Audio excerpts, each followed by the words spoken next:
മലപ്പുറം എടപ്പാൾ കുറ്റിപ്പുറം റോഡിൽ കാർ നിയന്ത്രണം വിട്ട അപകടം. കാർ കെട്ടിടത്തിലേക്ക് ഇടിച്ചു കയറുകയായിരുന്നു.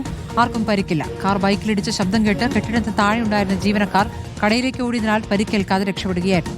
സോണൽ കൃഷ്ണ വിവരങ്ങളുമായി. സോണൽ, എങ്ങനെയാണ് ഈ അപകടമുണ്ടായത്? കാർ കെട്ടിടത്തിലേക്ക് ഇടിച്ചു കയറി നിയന്ത്രണം നഷ്ടപ്പെടുകയായിരുന്നു.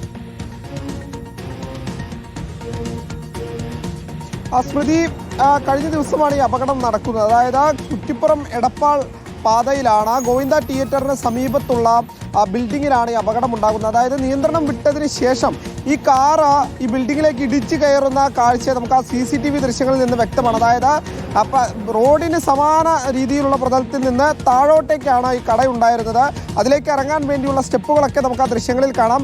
ഇടിയുടെ ആഘാതത്തിൽ ആ കാറ് മറിഞ്ഞ് ആ ബിൽഡിങ്ങിൻ്റെ താഴെയുള്ള കടയിലേക്ക് വിടുന്ന കാഴ്ചയാണ് നമുക്ക് കാണാൻ കഴിയുന്നത്. ആ സമയത്ത് ഇടിക്കുന്നതിന് മുൻപ് മറ്റൊരു ബൈക്കിന് ആദ്യം ഈ കാർ ഇടിക്കുന്നുണ്ട്. ആ ശബ്ദം കേട്ട് ആ ബിൽഡിങ്ങിന് തൊട്ട് താഴെയുള്ള കടയിലെ ആളുകൾ കടയിലേക്ക് ഓടിക്കയറിയത് കൊണ്ട് മറ്റപകടങ്ങളോ പരിക്കുകളോ ഏൽക്കാതെ അവർ രക്ഷപ്പെട്ടു എന്നുള്ളതാണ് പ്രധാനമായി പറയേണ്ടത്. എന്തായാലും അപകടത്തിൽ ആർക്കും പരിക്കില്ല. ഡ്രൈവറിനും നിസ്സാര പരിക്കുകളോടെ രക്ഷപ്പെടുന്ന കാഴ്ചയാണ് ഉണ്ടായിട്ടുള്ളത്. പക്ഷേ ആ കാർ ഭാഗികമായി തകരുന്ന സ്ഥിതി ഉണ്ടായിട്ടുണ്ട്. എന്തായാലും നിയന്ത്രണം വിട്ടതിനെ തുടർന്നാണ് അത്തരമൊരു അപകടം ഉണ്ടായിട്ടുള്ളത് എന്നാണ് നമുക്ക് പ്രാഥമികമായി ലഭിക്കുന്ന വിവരം. എന്തായാലും പേടിപ്പെടുത്തുന്ന ദൃശ്യങ്ങളാണ് പുറത്തു വന്നിട്ടുള്ളത്.